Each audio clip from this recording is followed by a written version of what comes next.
Hey guys, hey, another episode of the Perfectly Incomplete Podcast, episode number 34, right? Yeah.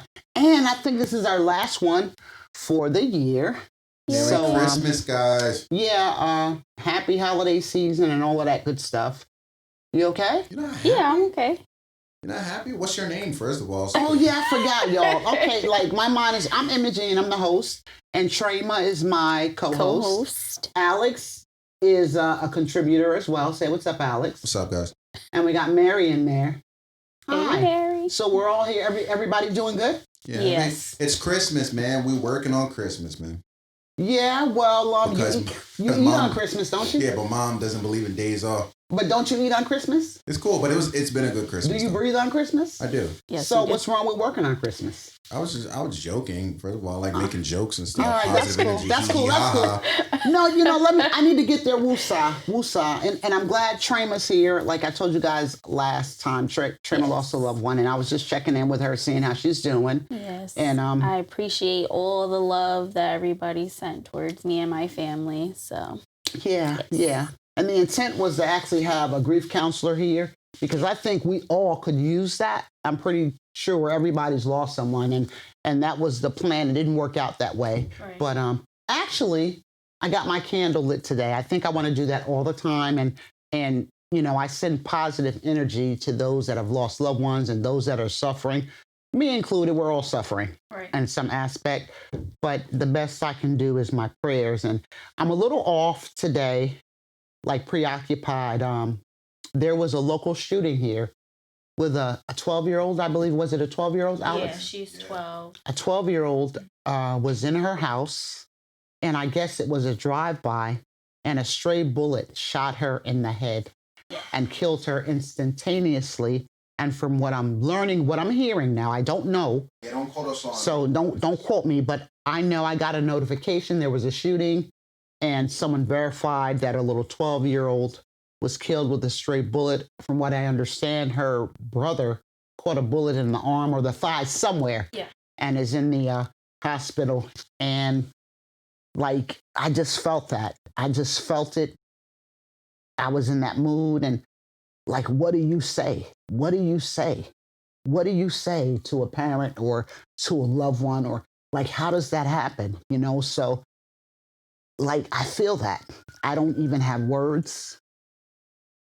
I just don't have words. Yeah. But my heart goes out. I just don't have words. It's sad. It's difficult. My son's 13, my daughter's 11, and my other daughter's 9. So hearing that they're home in their own home and something like that has happened is like very scary. Like, it makes me feel unsafe in a way.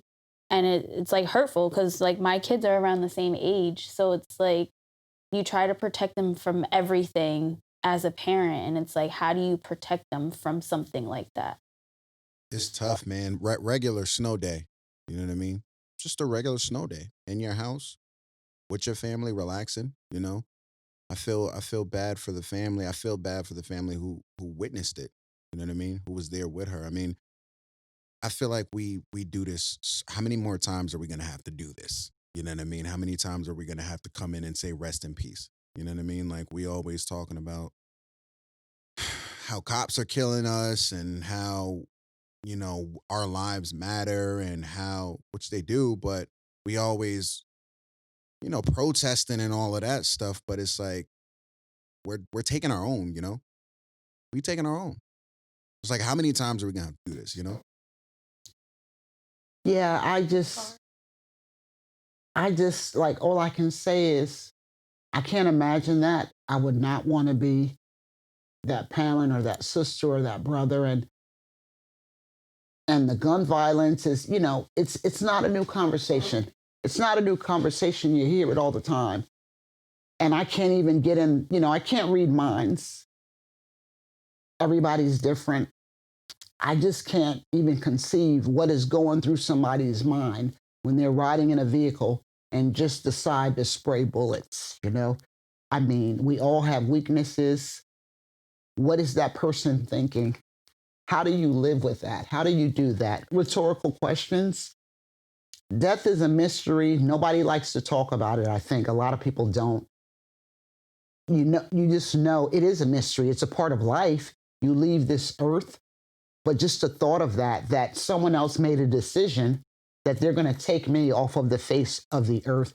And we like to think when we come into this world, I can remember sitting up talking, when I grow up, I want to be this. And now I make jokes about getting old in my rocking chair, looking for my teeth. Right. And when you think of a 12-year-old sitting in their own home, that they don't get that because somebody over beef or whatever the case may be, I don't know, decide that I'm going to spray somebody's house. Yeah.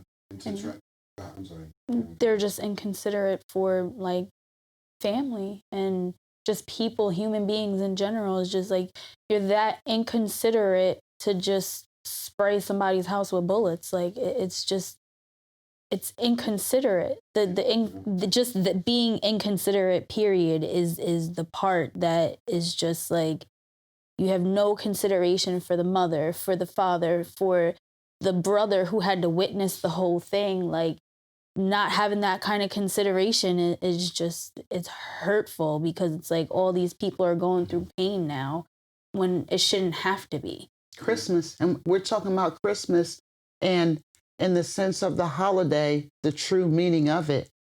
For Christians, it's about Jesus, a savior being born, who became the sacrifice to show the love for everybody else. And how do you take that spirit of love, or you're not even, like you said, consider it? I know everybody believes in other things, but I mean, to hurt someone, to shoot someone, to kill someone, you feel the pain under any circumstance. But during, you think in a time of year, it's been a tough year. It's been a really tough year. Everybody's struggling, regardless of what their status is in life. Everybody's suffering. And I just don't even know how I feel right now. I just feel that, and It's tough. Like the whole consideration thing, the lack of consideration, like, then it's like, for what? You know what I mean? Like, what's your reason? Like, what's the purpose over what, you know? And it's like, I wonder how a parent feels in 2020. Like, your kid looks up to you as a parent, and kids look to their parents to protect them. You know what I mean? And as a parent, just the conversations that we're having with our kids in 2020, like, trying to keep them safe, So it's like the reality that mommy or daddy may not be able to protect you in 2020 or in the world, like, just the thought of it, just being inside of your house, it's like this kid wasn't out. They weren't out. They weren't walking after dark. They weren't, you know what I mean? Like, you're in your house, man. And it's like, nowadays, you can just be minding your own business, and you be the victim of someone else's insanity or someone else's inconsideration and just sick mind. Or their mental illness. Yeah. And that's why I'm not even trying to go in the lane of this person needs this to happen. I got to stay away from that because I realize that we all got issues. And some of my issues may be worse than yours. Somebody else may be a little bit more extreme. And I can't even come at it from that perspective, and it's just, I just wish it would stop. I just wish it would stop, Yeah. Like, what's the solution? Yeah, I mean, and how could, hell, I think we all have a certain level of mental illness. Right. But still, if you can calculate where somebody lives and you can make a plan and say, I'm gonna drive down this street and do that, it would seem like you got a little bit of rationality, that you're a little bit coherent. What could someone do to you other than trying to harm your person, where you could make a decision that I'm going to just try to take you off the face of this earth? It's nothing you could do to me, Trama, other than like causing me imminent danger, physical harm. Right. I'm not, to premeditate and say, I'm going to go do this to you. Like, what is it that anybody could do to someone to make them want to do that? And I want to believe that whoever fired that gun, that little girl wasn't the target. Right. I want to believe that. I want to believe that too. You know, she's just maybe, I don't know. Maybe she was connected to somebody who was connected. I don't know. But that's like a heavy price to pay as collateral damage, you know? But target or not, like, how do you take, how have we gotten to the point where we take it so lightly to take someone else's life? You know what I mean? Like, you're taking a life. Like, that's a big thing. That's a big deal. That's a big action. You know, and it's like nowadays people are doing it without second thought. You know what I mean? Like, it's just so easy. It's nothing. You know what I mean? Like, that's a life. You know what I mean? And it's just like, how do you live with yourself after that? You know, like I remember there was a thing where people would kill people and it would haunt them forever, forever and ever. But it's like now it's like a hobby.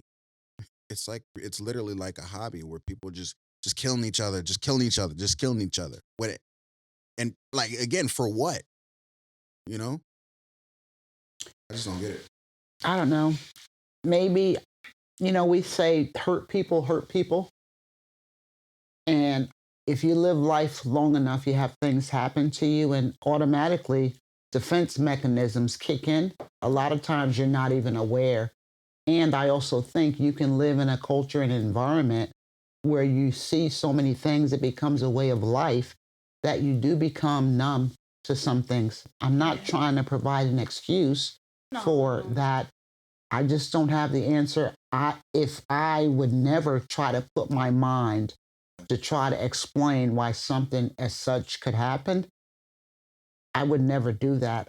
All I can say is that I'm very sad, and I just really, like, from the depths of my soul, want this to stop. I really want this to stop. Yeah. You know, so, our hearts go out to the family and the loved ones of that little girl and her brother. And I just pray that God just give you the strength to get through it. I can't say I relate. I can't even imagine. I mean, I've lost a partner before, you know, I've lost a mother and a child. I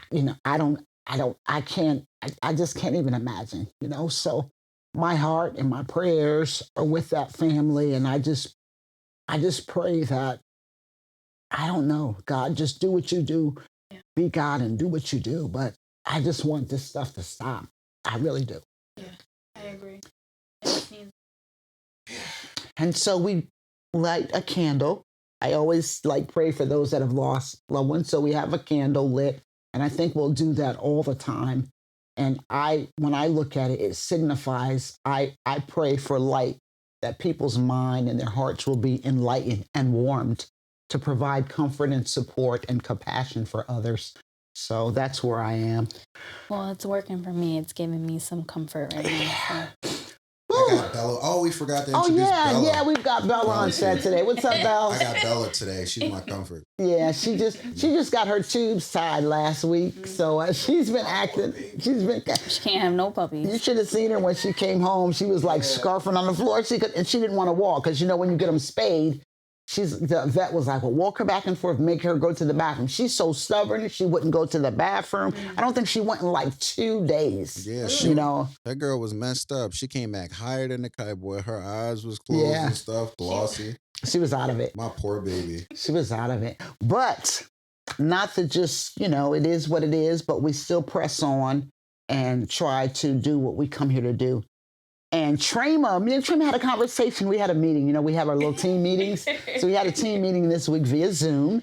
And afterwards, Trama and I were speaking. And so Trama got something she wants to talk about. And I think you guys are really going to be with it. So don't go anywhere, because you need to be in on this conversation. Yes. Yes. So it's a set good it up. topic. So my main not concern, but I was talking to my brothers, and, sometimes we have real live adult conversations because we're not kids anymore. So I was curious, my one brother, I talked to him too, because I talked to him to make sure that it was okay. But he said that I could bring the subject up, because I did ask him. And it was just reasoning, I asked him, I was like, how come for holidays you never bring any black girls home for like as a girlfriend? Like they're always white. So I don't know. I don't understand. So I wanted to understand him better. So I asked him and he was just like, okay, well, I don't have a problem with black girls or women, ladies. But he was like, I prefer white women. And I'm like, well, are all y'all like that? Because I got a lot of brothers. So I'm like, I'm asking all of them. And he's like, no, I like them for specific reasons. So what I'm trying to get at is that I feel like a lot of black men feel the same way, that nothing against white women. I love all women. Like, we're all women. We all go through some type of, stuff. We all females of all different colors. I don't have a problem. I'm just curious because like my mom's generation and generations above my mother have that issue of black men and dating outside of their race. What was his reasons, if you don't mind me asking? His reason was basically they come from a 2-parent household and that they don't have an attitude like black women.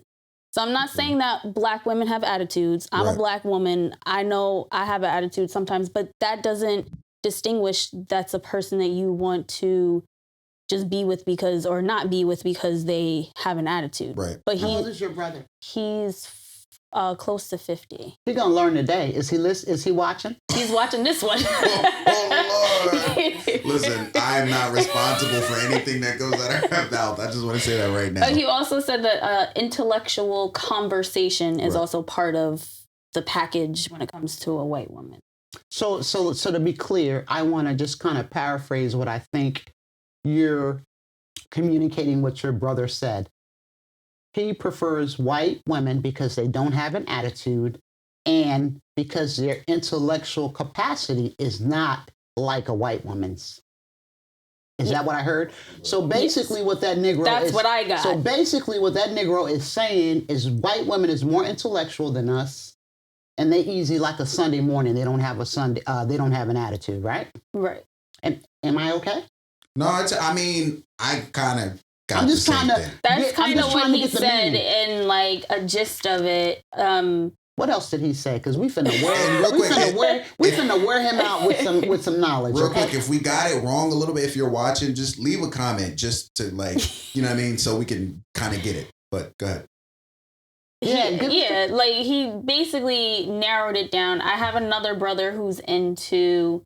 The conversation had went to also down to like the sexual preference. He said that he prefers white women over black women because the feeling is different. And then my other brother had jumped in and was like, you've never had a black woman, so you don't know. And he said that he's had it like jumbled out of a lot of stuff, even though I know necessarily that's not completely true. He specifically likes dating white women. And there's nothing wrong with that. No, I'm just curious to hear you all's response to that. I don't know how to respond. I'm not even gonna lie, for the first time, I don't have a response on the podcast. I don't know what to say to that. Really? You don't have no, like, dating, not even just white women, just, like, Hispanic women or anything, like, dating completely outside of your race and being solely just, I prefer Spanish women because they cook better than black women. Like, it's just a stereotype, basically. Right. I don't know how to respond to his reasons for that. Well, they're his. They are his reasons, and he has the right to have them. And it sounds like he's only enlightened to the extent that he's enlightened. So he is where he is in space and time, his knowledge, his information, and that's fine. I'm going to help him come out of the dark if he wants to, and in a minute. I'm just trying to. She got a lot to say. That's why she's trying to get it. But that's okay because like I felt some type of way. I was arguing with him because I'm like, I'm a black woman, I'm intellectual, and I don't have an attitude. So I'm like, but he's like, you're my sister. I'm like, I understand, but there's other black women that are like me. Right. Like, why do you think that it's just specifically they are like that? I'm like, there's black women that have more education than him, and he's very educated, so he just never found the right black person or black woman to put in his like place, I guess. All right, I'm gonna respond, Mom, before you go because I know you can't wait. No, I'm like today, I'm real chilled, Yeah. and I need you all to help me because I'm processing what I'm processing, and I'm just being real and just trying to get through and Right. still do what I need to do. So Cool. I So- need your help. Gotcha. We're here for you. Yes, And we love are. you. Thank We you. I love love you. you too.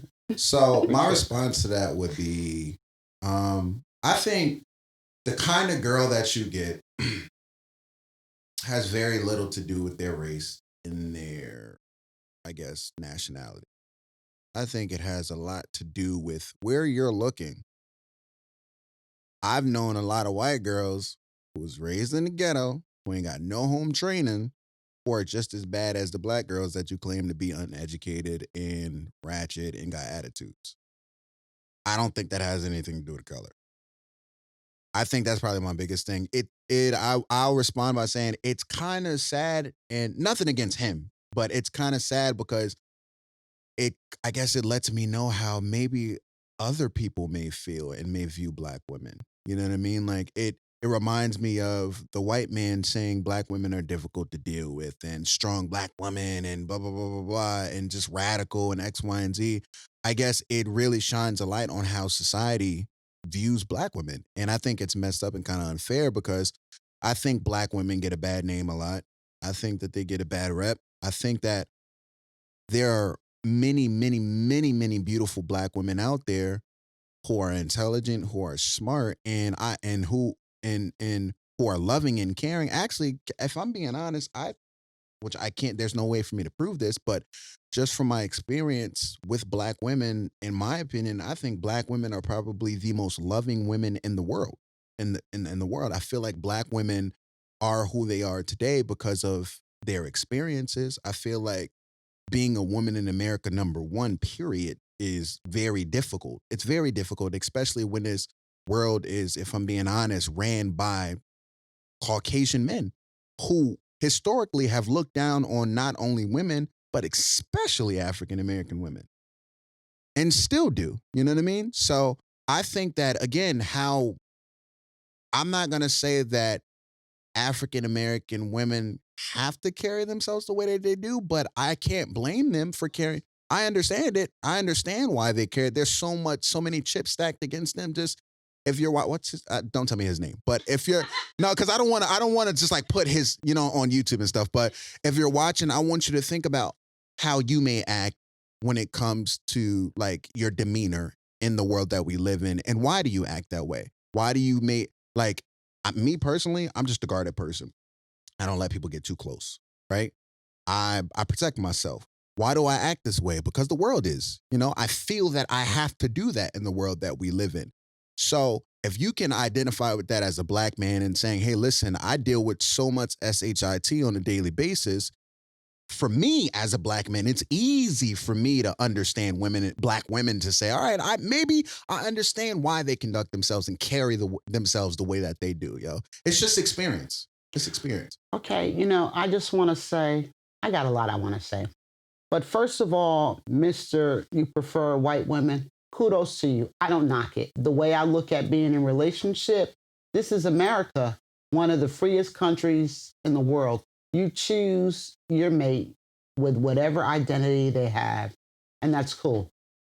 I just want you to know, historically, it was illegal for a black person and a white person to even marry, okay? That was the source. It's particularly when it came to black men, even in the 1800s. If a black man was with a white woman, it incited mob riots and everything because the assumption was that the white woman was the victim of rape, that she didn't, there was no consent. Right. And so it's been recently, I don't know the year, I want to call out a year that the marriage became legal, lawful, but for a long time in 32 states, it was illegal.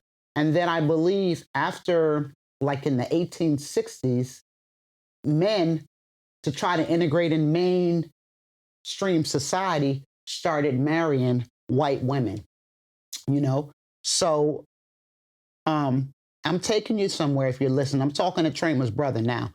And I say all this to say, love who you want to love. As far as you saying black women have attitudes, first of all, that's a stereotype. I'm going to give you an overview about critical thinking. Right. When you start making generalizations, like I can say, and it's a logical exercise, I like red fruit. I like all red fruit. Grapes are red. I like grapes. That's deductive reasoning, right?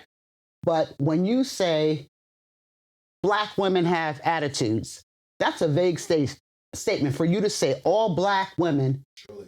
You know how many black women there are in the world? So you mean to tell me every black woman has an attitude? I'm going to give you that. I'll let you have that for a minute. If that's what you believe to be your truth, that all black women have an attitude, then you can have it. Get away from whatever you're watching this on. You're done. You don't even need to be sitting here listening to us because you don't want to grow. So that's your choice. That's just basic logic for you to say all black women have an attitude. Do you know all black women? Do you know the ones in France and Germany and Georgia and California? Negro, you've been getting around. You've been getting around. So I think I've hashed that enough.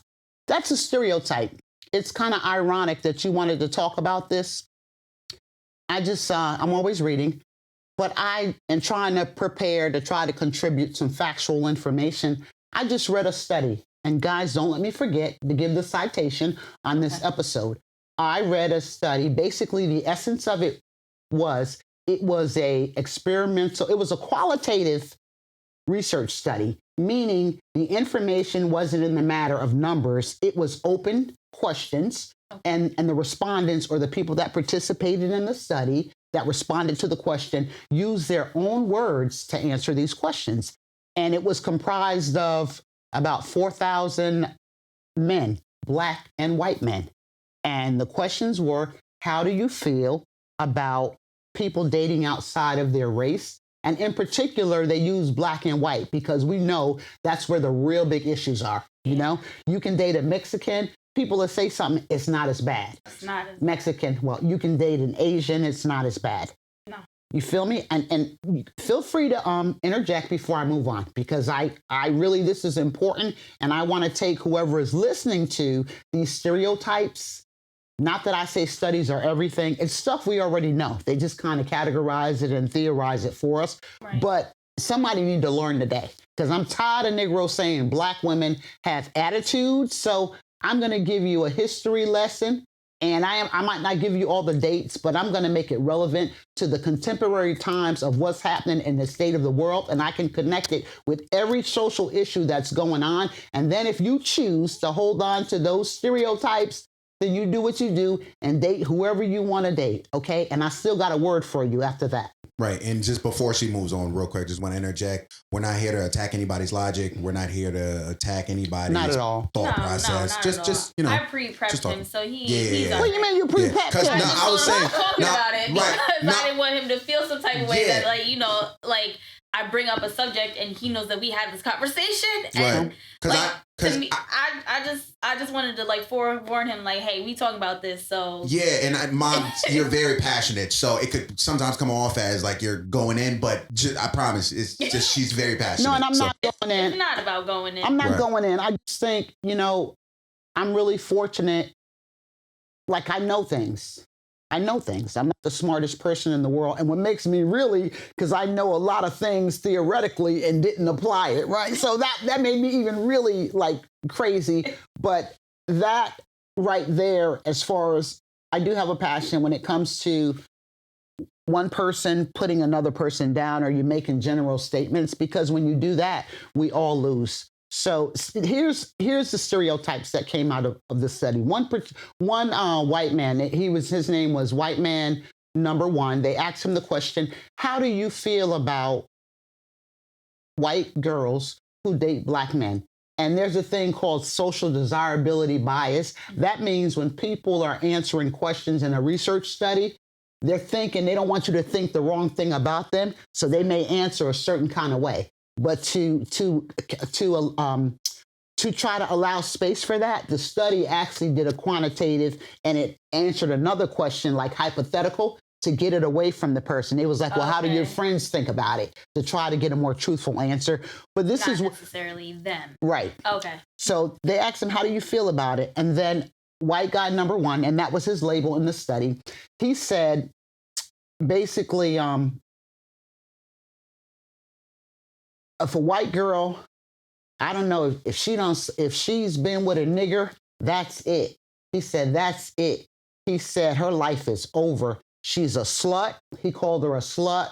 She's ghetto, right? That was one response. Another man says, I really don't care that she's been, it really wouldn't matter. If I knew my girlfriend was with a black person, it really doesn't matter. I probably would bang her, but I wouldn't bring her home to my mother. So the stereotype, I give you that, and the stereotype for why, or the attributes of white women that deal or date black men, the stereotypes are that white women, they're trash, they're low class, they're ghetto. They get with black men because they have big DICKs. This was actually in the study. Yeah, so that's what that was. And now flip it, they flipped it and they asked black men the same question. Why do they date white instead of blacks?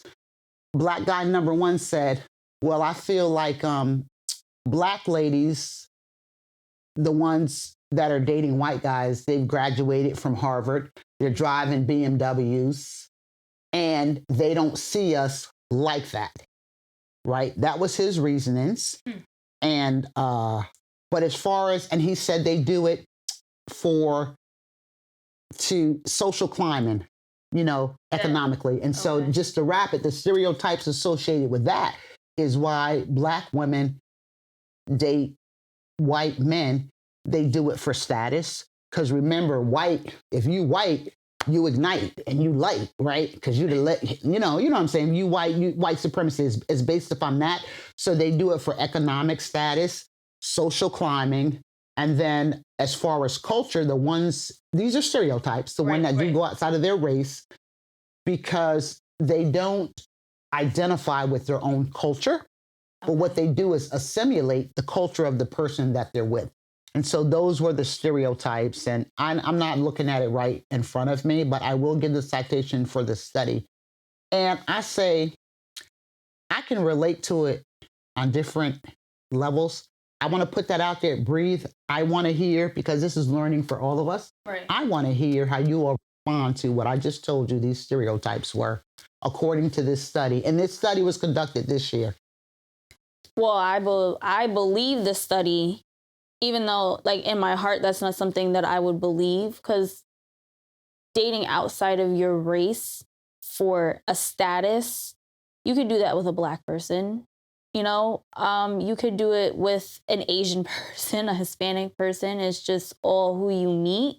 Maybe I'm being naive about it because I am a free, caring person and I love everyone. So for me, like, hearing those stereotypes, it's kind of hurtful because me being a black woman, I never heard the other side of how they treat white women, like how some white men treat white women for dating black men. So it's like, I've never heard of some of those stereotypes against them. So it makes me look at them a little bit differently, that they are going through something that we're going through with the stereotypes. I never looked at it like that. So hearing it from you makes me feel I got some sympathy. It's not just my brother just wants to make my mom mad by bringing a white woman home. I've never really thought about her feelings. Your brother just is not woke. And it's okay. I'm not knocking it because he chooses a white person. Or you choose whoever you want to. Right. And I don't want to get ahead of myself, but in the culture, the state of the culture, the way it is right now, I mean, with any relationship, I like to think for relationships to succeed, hindsight is 2020, and this is where I'm coming from. I've had some failed marriages and relationships and learned a lot from them, and I can point to my wrongs, but for relationships to succeed, there does have to be a shared value system. And so if you're going to go outside of your race, and there's lots of races, but particularly black and white, because you got to remember, black people, we were seen less than humans, and white people were always considered the cream of the crop. So that's where the boundaries, the big boundaries are, as far as don't cross this, because, we'll get there. But my point being, what was I saying? I forget. I don't know what I was saying, but the point, what I'm saying is you love who you love. I'm not even there. I don't really care about that. I've dated whites, all kind of different kind of people. You know what I'm saying? So, but in a sense, in the state of the culture that we're living in, if you're going to be with a white person with everything that's going on, in my opinion, that person should be committed. He or she should be aware of the culture. And like I said, it's no excuse for people not to know what's going on socially and racially. So if I choose to date a white person, we're going to share some values. We've got to meet intellectually. We both have to have a certain consciousness of what's going on. Yeah. To me, this is rational decision making. And I don't know if your brother and his girl talk about things like this. I don't know, because I couldn't be with a white dude right now. And because the truth is, when you date a white person, just their self, they embody white supremacy. And so it just is what it is. And it can be problematic if they're not woke to the current issues. Like, you got to know where these people coming from and where they, what their position is. And for your brother to just say attitudes and stuff like that, I find that highly offensive. I'm getting an attitude now, but I'm cool because I know who I am. And yeah, I am educated. I actually happen to drive that kind of car that you mentioned. And as far as an attitude, let me tell you something. Yeah, I've been married several times, and did those wife duties and was straight, staying home, cooking and cleaning and doing all of that stuff. Yeah. And I had, I tried to serve my husband as much as I could.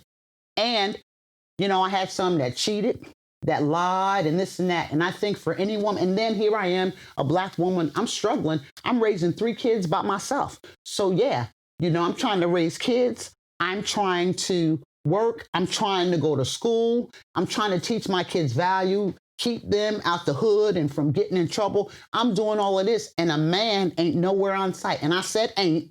A man ain't nowhere on sight for whatever reasons, whether he's out in the streets or he's in jail or he's a felon. Now let's take it to the next leg. Yeah. Since you're saying black women got an attitude. No, I think black women have to develop a resilience when you have all of these responsibilities. And yes, when you're wounded, you're wounded. When you're betrayed, it affects you, and you have to work through that. So you just take a woman, typical black woman, who's been left by a black man, cheated on, or whatever the case may be. Yeah. And she meets another man. Do you think she's just gonna lay down the red carpet and say, "Here I am, baby, take me. I'll give you the sun, the moon, the stars. You think she's gonna do that?" Absolutely no, not. She's not. She's gonna be guarded. And if you can't be a man to be abreast of the history of the culture, a man should know that. If you woke enough to know that and was really attracted to this person or interested in having a relationship with her, I would like to think any man worth his weight in love or whatever it is, you could understand that. And instead of labeling her with an attitude, maybe you could say, "Baby, I could see why you feel like that, but I'm not like that.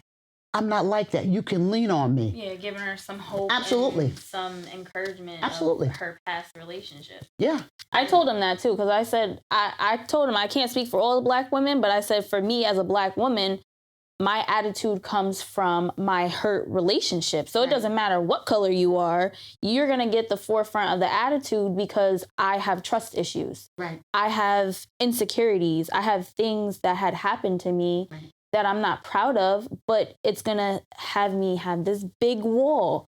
And he was like, "Well, when you say it like that, and I told him, I said, maybe you just didn't really get to know any of them and really know their story. So up front, it looks like they have an attitude." Right. Yeah, I feel like, well, my question is this. If we get so mad at black girls for having attitudes and we always say that they just tough and blah, blah, blah, blah, blah, why is it that when we find an African-American girl who's dedicated, loyal, faithful, we drag them through the mud and treat them like crap? Like, that's my whole thing. You know what I mean? Like, I love to see women, period, do great things.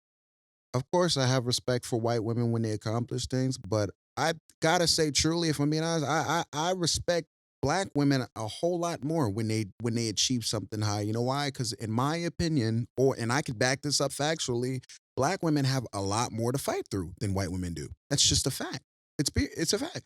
So going back to the whole attitude, first and foremost, like, where are you looking? Period. Where are you looking?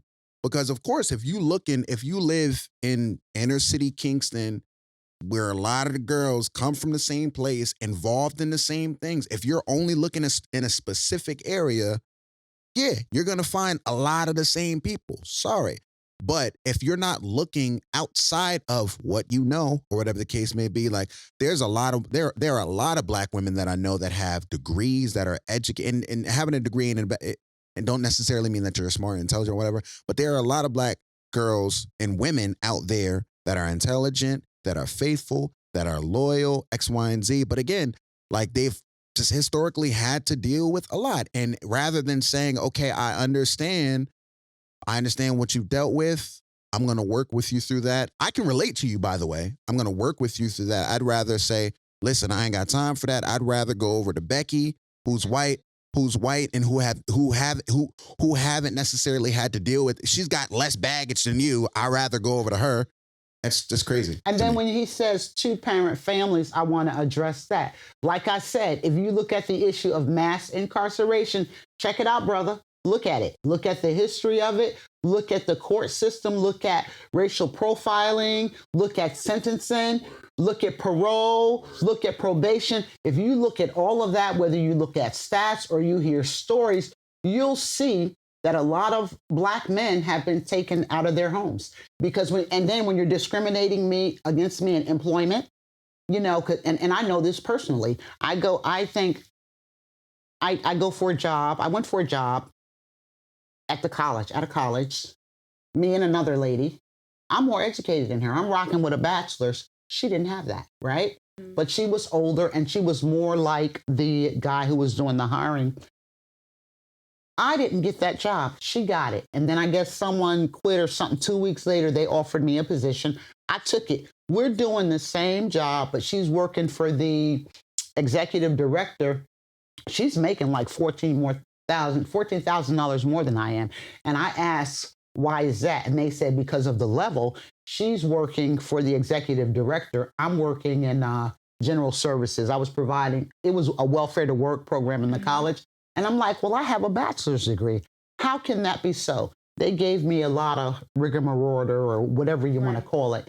But I say, for those that say, as far as black women and intellect, and they don't come from two-parent families, we can't help that. I can't help that. And I can't help that maybe if, you know, my father couldn't get a job, or so he decided to go sell drugs. I'm not saying it's the right thing to do, or he just decided to engage in some illegal activity. I can't say that's the right thing to do, but he didn't have the same opportunities as a white man did, you know, so he's still trying to provide for his family. He does what he does. He gets caught.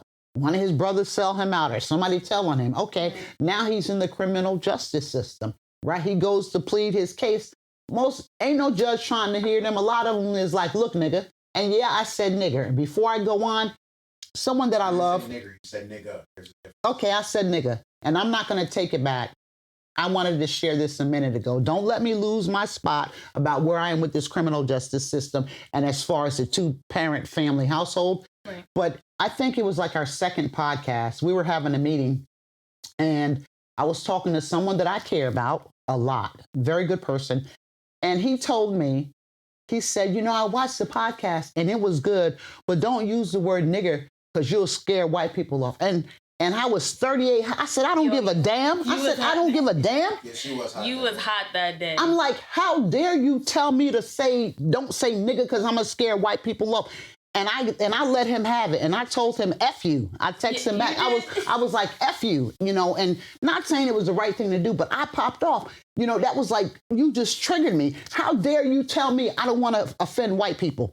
And then we got to talking. He was like, are you good? He came and talked to me. I said, yeah, I'm good. But I don't appreciate you texting my phone, telling me no, I'm just saying if you need white people to back you. No, I don't need white people to back me, because white people is not going to promote my cause. I'm not going to say all of them, okay? I'm not going to stereotype. But for the most part, white people is not going to promote the agenda of a black person wholeheartedly, because they would be out of a job. I'm going to get to this on the other side of the conversation, because because I want to connect it. And so if I'm all over the place, y'all, please forgive me. I'm doing my best to be present today. I'm emotionally wounded right now, and I'm human like everybody else, but I still showed up. But to get back to your brother about the 2-parent households, so my dad or my man is in the criminal justice system.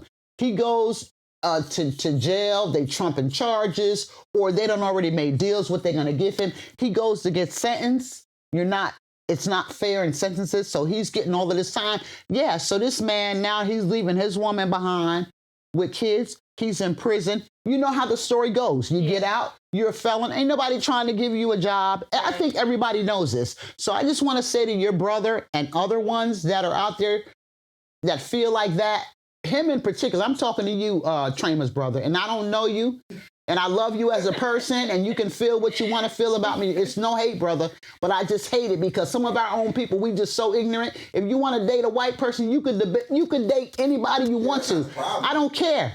Love is love, but at least just because you outside of your race and you're going to come back and put a derogatory stereotype on black women, your mama is a black woman. How dare you? So in a sense, I don't know if you woke or you conscious, but apparently, and it's okay because you're right where you are. We all learn and we all grow, but it kind of just hurts me because you kind of go against the struggle that we're in. We're talking about uniting, trying to educate each other and keep conversations going.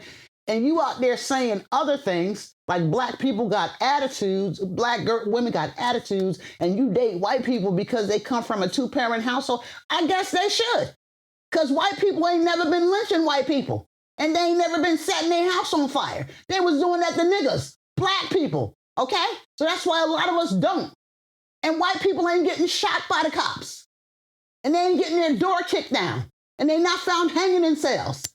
So I'm a little tight. Not that you said that, but you're not the only one that feel that way. You know what I'm saying? Right. So I'm like, I don't care who you with.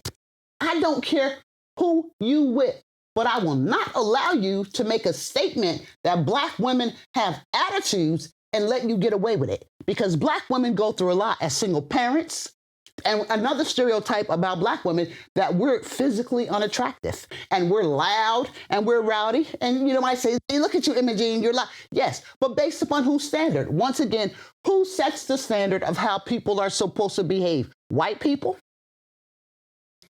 Can I tell you, white people set the standard for everything.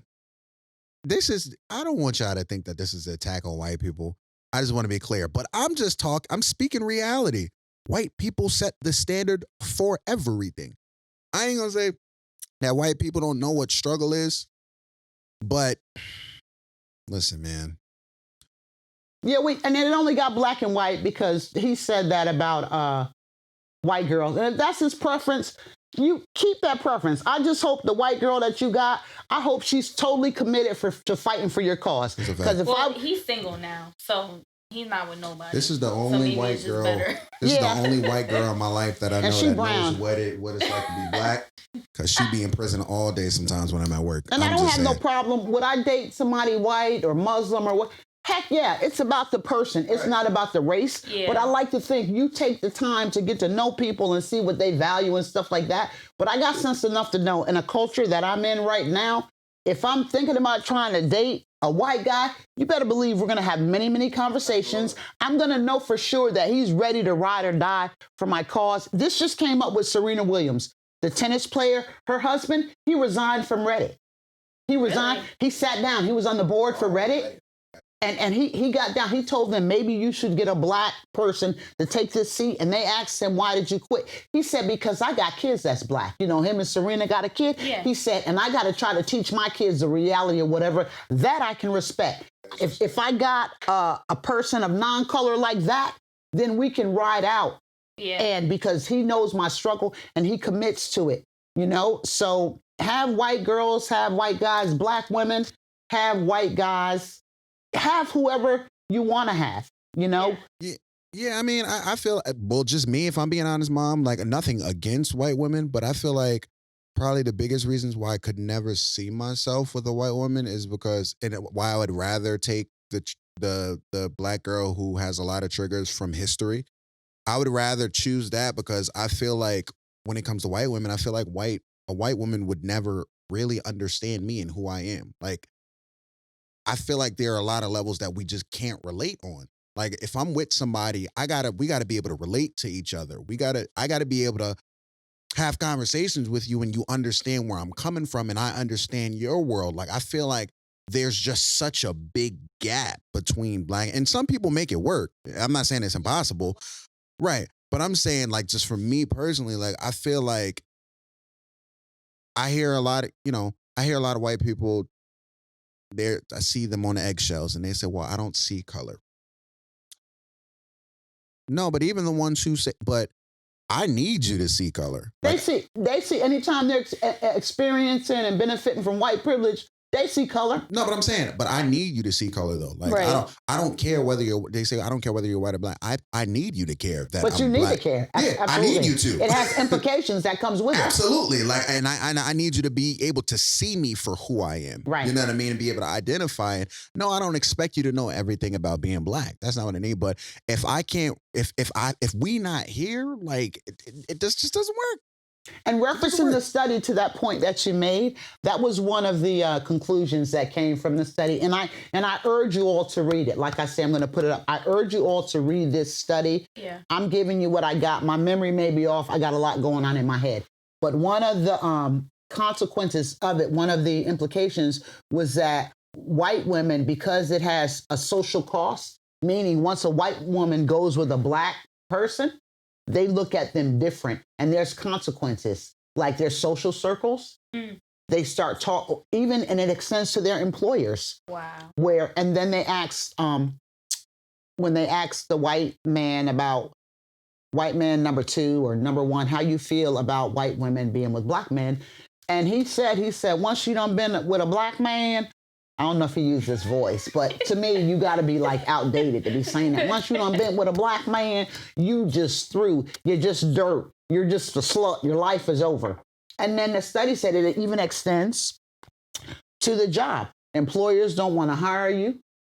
You know, your crew that you used to socialize with, you're not in that circle no more. And it just goes to show any kind of stereotype anyway that exists. It's based upon assigning a value to a group of people that's lower than how you perceive yourself to be. And so in this case, when you're asking people and for anybody to kind of ascribe labels and characteristics to people just based upon one of their identities, whether they're black or their gender or whatever, what they're saying, they're using themselves as the model standard.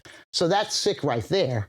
But for that to be just said like that, I mean, and it is what it is. But you know, I just think, and even on a bigger scale, go with who you want to go with. I don't care. I just hope at the end of the day, I used to tell, I can't call it out, but at the end of the day, if you people that are white, black, white, however y'all do it, if it works for you, that's fine because it can work. And I don't knock it. I think love is love. Right. But I know I've seen a lot of times that mixed couples like this, something go down, the brother end up in jail, Becky or Karen, whatever you call her, she can just say, oh, he did this to me.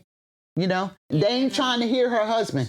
No, you know what I'm saying? Yeah, like you know, okay. Yeah. And so you do what you want to do. I just want to take it to a higher level while I'm here. I had a conversation with a colleague. You know, we talk a lot. We do our little meetings, and she's a retired executive, but she does things for organizations, and she likes, you know, she's waking up conscious as far as she realizes her white privilege. Took her a minute to get here, but she has a passion for equality. And so we were talking, and she said, Imogene, she said, I notice in 2020, everybody's these movements and stuff like that. She said, I see a lot of white people making careers out of leading Black efforts. And I read it. Now, to me, that's deep because I had said, and I got to give them props. Shout out to the Buy Black movement, okay? I have to do that for their model. I'm not with them anymore. I like their products. I understand their philosophy now because the essence of it, you can call me, I don't care what you call me. A Black person trying to make change cannot be led by a white person. And my colleague was saying to me, she said, white people are making a living on this. She said, I see them. There's all kind of movements going. She mentioned something in particular that's happened in the city. I won't call it out because I'm not trying to put people on blast, but it's being led by a white person. So you have all of these Black people that's following this white person. He's getting speaking engagement. He knows all the jargon to use, the terminology, the words. He embodies the concept of white privilege, you know, and yet he's speaking, getting speaking engagements. He's training. How the hell is a white man going to come train a group of Black people of how to get along with Black people? It's just impossible. It can't be done, you know. And when she was saying that, and she was really troubled, and I said, wow, because those have been my sentiments for a very long time. But I see it right in each city. You got different groups, whether they're nonprofits or they're religious organizations or, you know, just different kind of organizations trying to participate in undoing racism. They're pulling a white guy from Louisiana or Ohio, or they're hiring or they're consulting with a white guy to lead the cause. No, he's not. He is not going to, you can't, I'm sorry. Black people are going to have to lead the change they want to see. If you want to be a true ally, you know, you can fund my project, put some money in it. But a lot of them aren't going to do it like that because they do recognize that they embody white privilege. And it's like, no, Negro, I'm not finna denounce myself for you to be the head and I'm the tail because I'm used to being the head. So it's something wrong with that. I see it a lot in here and some of the brothers and sisters that has these nonprofits. And it's just kind of sad. I feel a certain kind of way because they trying to be seen because they taking a picture with the mayor or whoever. That ain't nothing to be proud of. And I'm just putting it out there, you know. Birds, they say birds of a feather flock together and stuff. Don't be trying to climb off of somebody else. Don't be trying to look good because of what this person, if you can really see through your eyes what this person stands for, you rallying behind this man. He's making all of this money. He's using you to do his work. You still the little token, you know, and that's what I really see here. And they're collecting funds. They're asking people to donate. And then you got a white man that's leading you. That's leading you. No, Black people, you need to lead your own movement. You tell them white people to give you the resources and give you the money. They ain't trying to do reparations. And since I'm here, it's 2020. Can't nobody say that they don't know what time it is. They can't say it because it's been all in the media, all on the news. So if you have these white allies that are truly allies, tell them to put their money where their mouth is. You feel me? That's where I am. I'm probably all over the place, but that just made me kind of sick. It's like a game that's being played, people. When you going to open your eyes and see? And I say, it's nothing wrong with being allies with different races and stuff like that. But you don't always need a white person to lead you because the white person can't relate. They haven't been the bottom like we've been the bottom. Right. You know, if anything, I know what it takes for us. I mean, I know all the answers, but I know what it feels like to be in this group that's underserved and that's being marginalized. Yeah. So how can you lead me to mainstream when you don't even know what it feels like to be on the outskirts? Y'all need to wake up. And just because I got these titles, executive director, who gives a shit about titles? You know, you wearing titles and you still being a little coon and a little nigga because that's how they looking at you. And when you're consulting with them, giving them money to come tell you about, you need to read this book. Don't recommend books to me, right? To try to teach me about my struggle. I don't need to read a book. You know, just like, I'm going to just leave that right there. And if I'm seem to be incoherent, guys, I apologize. I'm just speaking in a flow of consciousness right now. I'm trying to keep it together. I'm human like everybody else. I'm here, but I'm feeling a certain kind of way. Today's been a good day, but I learned about that little child and, you know, and then you're telling me about your brother and, you know, if you want to go have your little white girls, go ahead. I pray to God it works for you. But if something go down, don't expect these black women with attitudes to come up and support you, because it's not going to happen. So that's that, y'all. Have I hashed that? I'm out of control. No. You did. It's a tough subject to talk about. Oh my goodness. And you know, it's Christmas time. Yo, can I say something? Yeah. Well, you were telling me to wrap it up. I was trying to say something. Like you be for the past few episodes, you've been covering it for all of us. But like, no, I was just gonna say, man, like just a point that you made about 15 minutes ago. You said that. Hold on, let me laugh it off. No, a point that you had made when you said, I don't even remember the point. Whatever. Yeah, it's one of them days. We're entitled, right? But yes, we're entitled. 2020 is almost over. It is almost over. I'm glad it's almost over. Oh, that's what you said when a statement that you made where you said white men who've been I guess surveyed, for lack of a better phrase. And that's what it was. Yeah, a white girl who goes to a black man. I'd F her, but I can't date her. He said he wouldn't bring her home. First and foremost, I don't want to hear not a single white man ever in his life talk down on a black guy.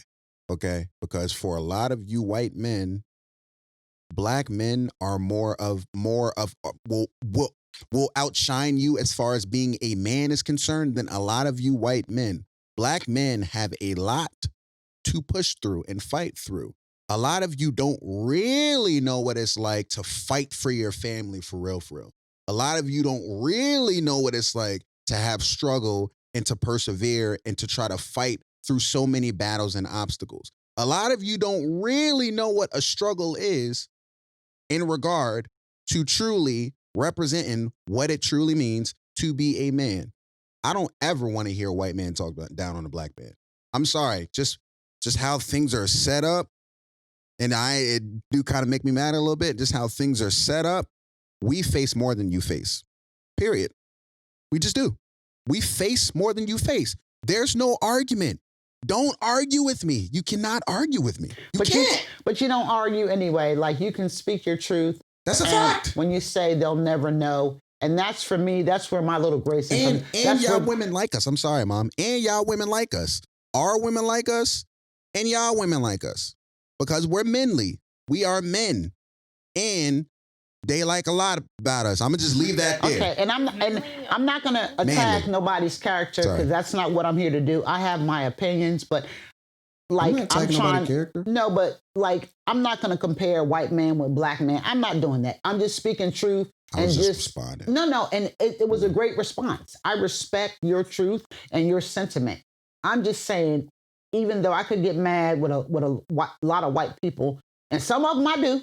You know what I'm saying? But then I say, why take that energy? Because that's their ignorance. You're going to have some people that's just going to die racist. Like I said before, a lot of people just going to have to die out before they get it. That's true. Then brothers who ragging on sisters, you just stay in your section of town where you are. And I pray to God it works for you. But like I say, at the end of the day, when you find that you just a nigga, after you don't work out between you and her, ask Terrence Howard. I'm going to just take it like that. Take it back a few years, you know? Sometimes it takes going real low to see who really going to hold you down. Yeah, so I'm not going to knock it, because there are some very high-profile mixed couples that are doing well. Like I said, Serena Williams, her and her husband, and there were other ones. So I'm not saying it doesn't happen, and I can't stereotype. But for a brother to stereotype us black women and say we got attitudes and we're physically unattracted and we loud, and you say what you want to say, but we're free enough to be ourselves. And I'm not going to change my behavior and my culture. I'm not going to denounce my culture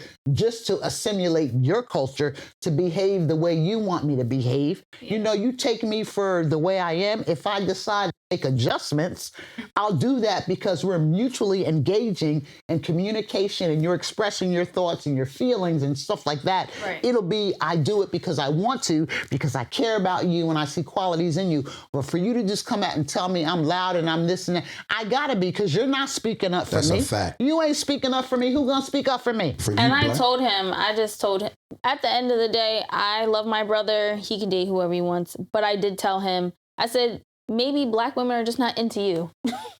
And Yeah, the that's a brothers fact. said that too. They said black women ain't interested in them because they're educated and they got it going on. And I get it. Like I say, I learned from hindsight. And yeah, I got to get this out, Alex. But honestly, I drive around here. And when I'm driving, I see brothers, and some of them be good looking, but you know where they be at? Standing outside the store, riding a bicycle. I'm not knocking it. I'm not knocking it because we all start somewhere, and I'm not better than nobody. Right. I have a past, and I got issues and stuff like that. But I've learned the hard way because I've been in relationships where I've had everything. I've had the money. I've had the car. I've had the apartment. I've had everything. And yes, I'm being generous, and these men benefited from me. And then not knowing who I am or not loving myself, low self-esteem, I ended up with my kids. It's like they came and donated the sperm. That's what they donated. And it wasn't hard. They was driving my car. And when I'm making, I'm buying crabs and vacations and I'm doing all of this. They doing all of this, right? And at the end of the day, it's me and my, so, I learned, and I'm like, so when I see brothers, no, what do I look like getting with somebody who's riding a damn bicycle? I'm 50-something years old. What I look like getting with you and you living with your mama? Or you working at Burger King. I'm not knocking it. You start where you start. So I don't want to get it like that. But I'm saying, I think as women, period, whether you black or white, you get to that point where you learn from your mistakes and you put up boundaries and you set standards.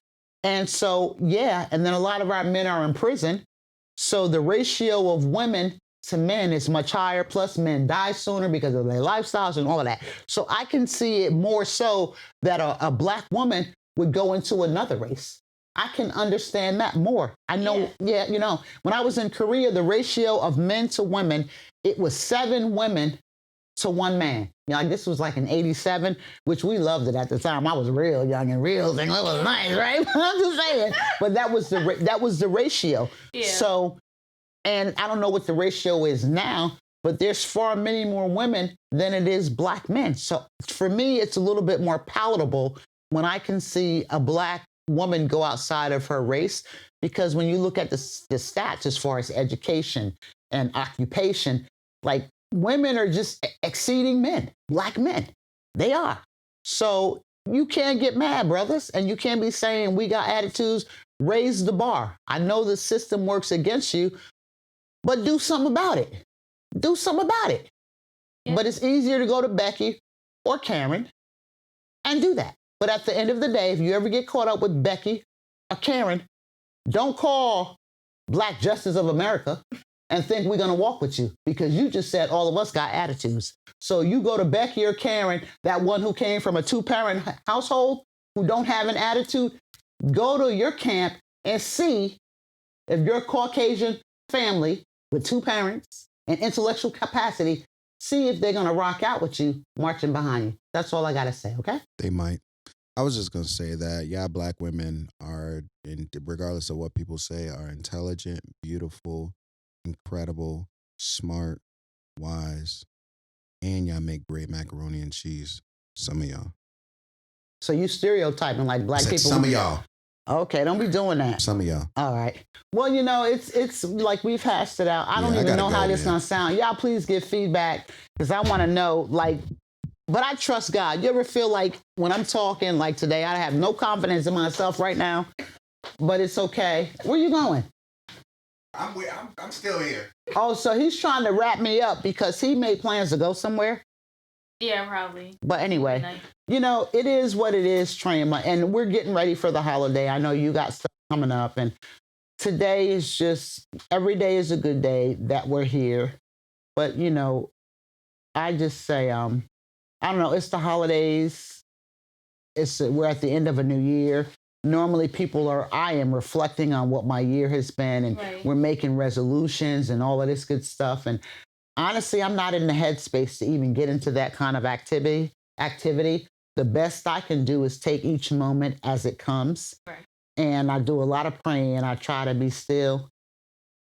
And that's all I can say to everybody else. Just try to hold on and just believe that something is going to get better. And the holidays, it's mixed. For some people, this is their first holiday without loved ones they've lost. Right. Kids are not in school.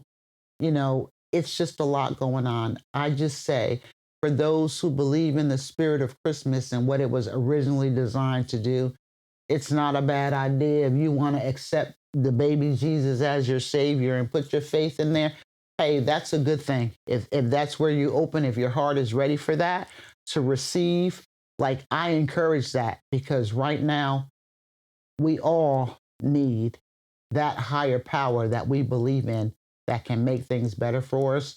So, guys, I really can't say it. And I just pray that you have a nice holiday season. I hope that you stay safe and just keep your head up, stay encouraged, laugh a little.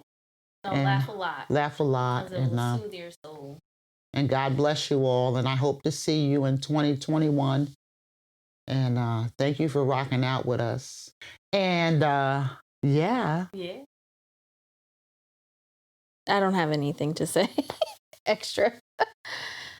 Except I do love my brother. Let me just put it out there. I'm not bashing you. It's all love.